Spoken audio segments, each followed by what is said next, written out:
Donc voilà, je reprends cette vidéo pour ceux qui ne l'ont pas vue. Bah, écoutez, je vous invite à aller regarder celle de dimanche dernier, mais pour de vrai, je suis en train de tourner dans la même... dans la foulée, puisque j'ai décidé de faire une longue vidéo sur le même sujet, comme ça je perds pas le fil non plus, puis voilà, ça me laisse du temps pour pouvoir aussi être totalement disponible pour, voilà, pour ce stage que je donne donc aujourd'hui et donc hier, et le week-end prochain aussi, donc je pense que je referai une autre vidéo, et voilà. Donc je reprends parce que j'étais sur l'enfant intérieur, sur les émotions, sur... comment on a perçu aussi nos émotions en tant qu'enfant.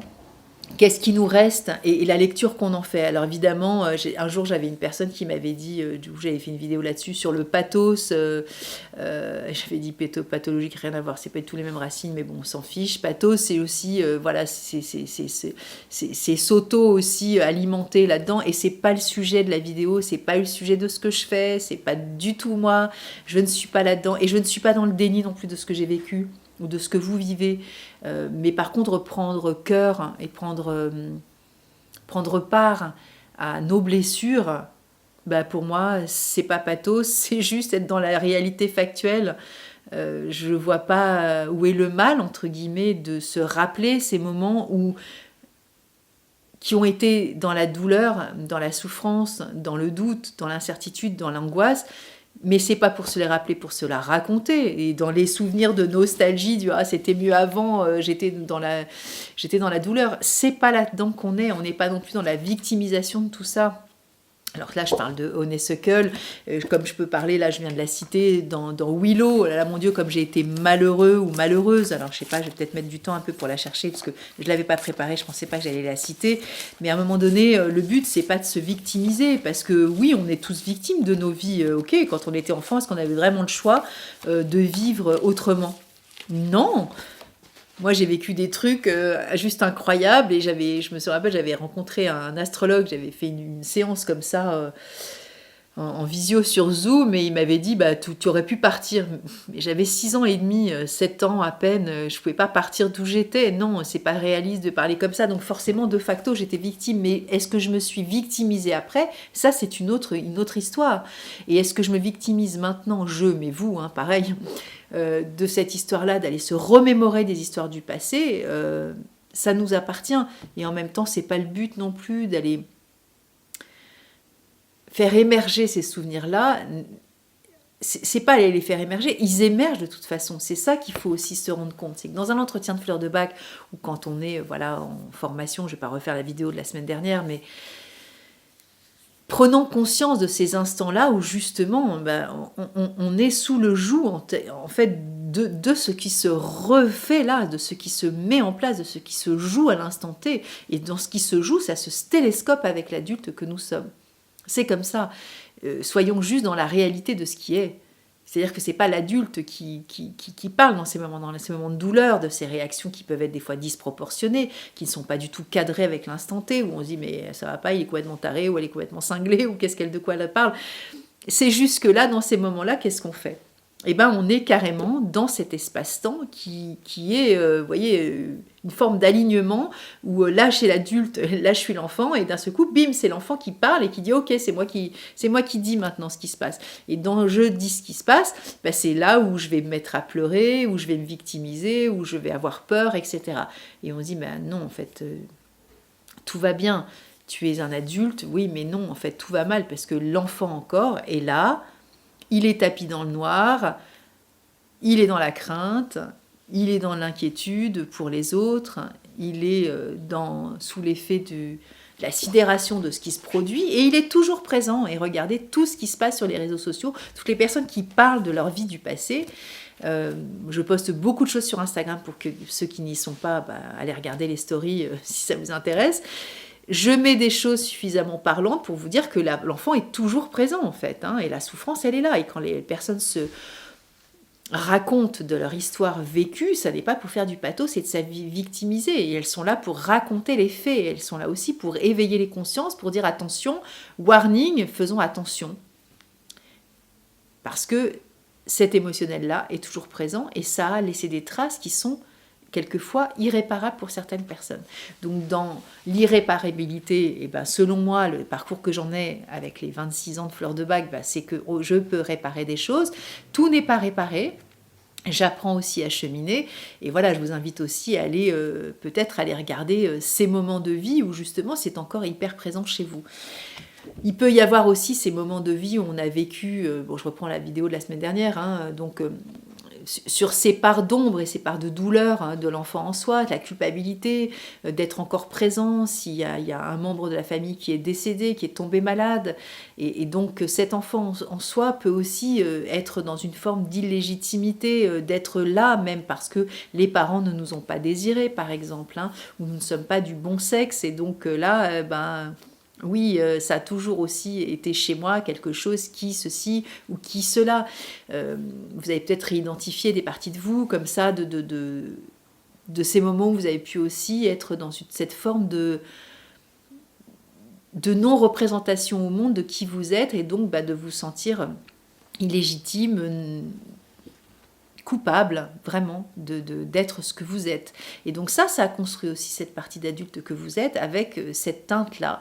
Et donc d'aller fouiller, d'aller comprendre, d'aller ressentir en quoi toutes ces limites ont été aussi et bien souvent des ressources. Et je disais la semaine dernière, je trouve que c'est une chance et un cadeau d'avoir vécu tous ces douleurs et ces souffrances et ces drames, justement, parce que selon moi, mais c'est mon interprétation, et c'est ce qui me permet aussi d'être là devant vous avec cette authenticité aussi, c'est parce que je connais exactement ce qui a pu être chez moi une forme de croyance de la limitation de ce que j'étais, et aller fouiller et ouvrir ce cadeau avec ce papier de soie qui est caché à l'intérieur, c'est un chemin.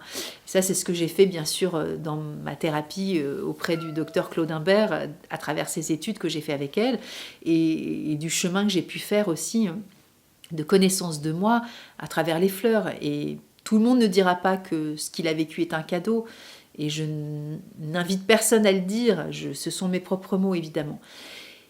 Et en même temps, comment faire l'économie de cette horreur et de cette souffrance terrible, hein. Je parle de Sweet Chestnut ici, hein, où on est vraiment, je disais, cet enfant qui est tapis dans le noir et qui se dit, voilà, comment je vais m'en sortir.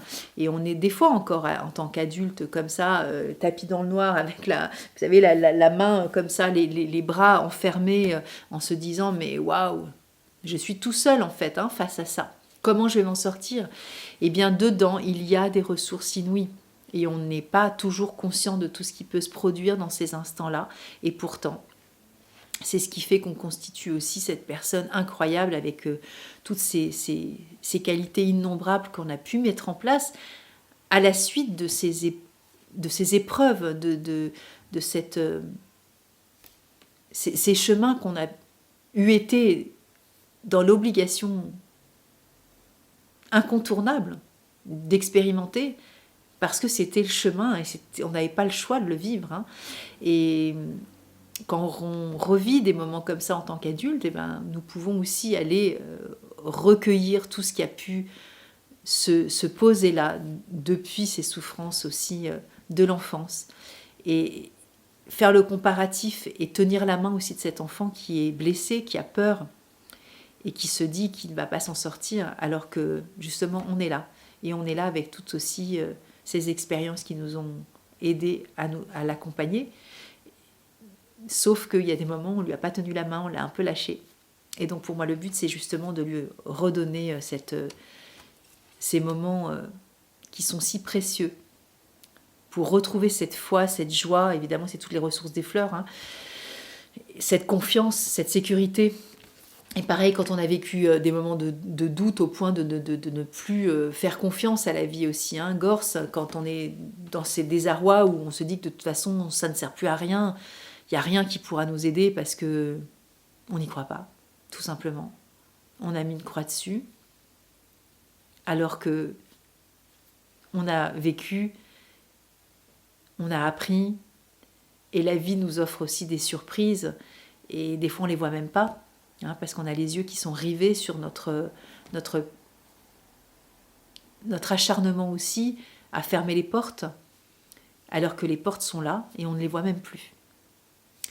Et puis je voulais conclure avec la fleur Water Violet qui nous parle de ces moments aussi où on a eu peut-être aussi ces grands désarrois de solitude, d'isolement, où on a l'impression qu'on était mieux quand on était tout seul, parce que la vie aussi nous a des fois mis dans un chemin de solitude, et ça a été choisi, ça a été délibéré, ça a été, on peut dire aussi des fois,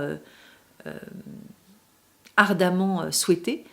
Et en même temps, il y a eu des moments aussi où on aurait préféré aussi être accompagné, et on s'est aussi coupé de la capacité aussi de pouvoir partager avec les autres voilà, les ressources, les enseignements, le soutien.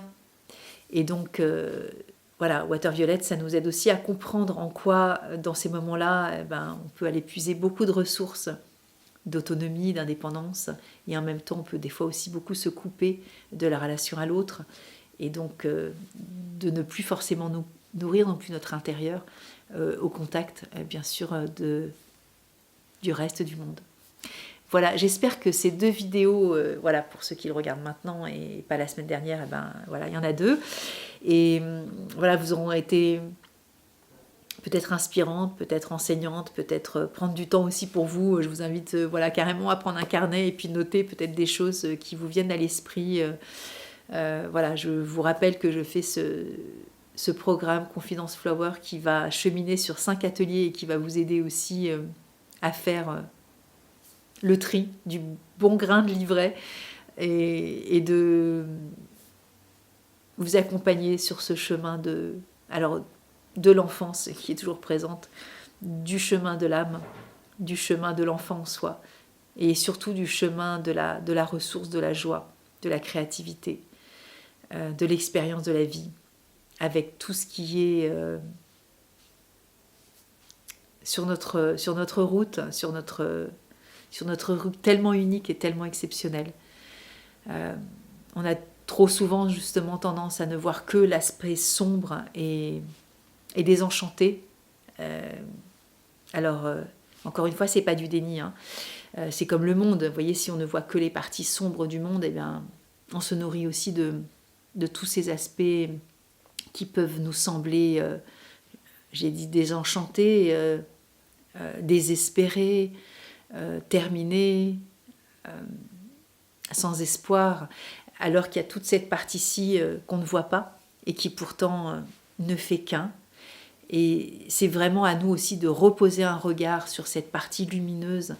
Bach nous disait aussi sur les défauts, il nous disait ne focalisez pas sur les défauts, mettez voilà,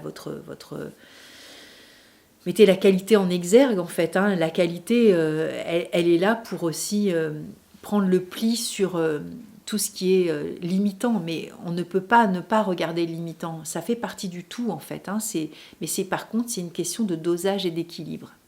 Si on regarde trop les 99%, à un moment donné, le 1% ne peut pas exister non plus. Et le 1%, c'est ce qui nourrit des fois le 99%. Et donc, voilà, c'est comment ça se passe chez moi. Est-ce que je suis à 99 ? Est-ce que je suis à 78 ? Mon pourcentage, je ne sais pas si ça va vous parler, mais moi, je parle des fois de curseur. Vous voyez, c'est toujours extrêmement ténu tout ça. Et qu'est-ce que j'en fais ? Donc si ça vous inspire aussi pour prendre quelques notes par rapport à ça, vous aurez encore au passage appris quelques fleurs. Et puis pour tous ceux qui veulent me rencontrer, vous savez où me trouver, il y a les liens sous la vidéo. Et puis voilà, je vous souhaite une bonne journée, un bon dimanche et je vous dis à la semaine prochaine.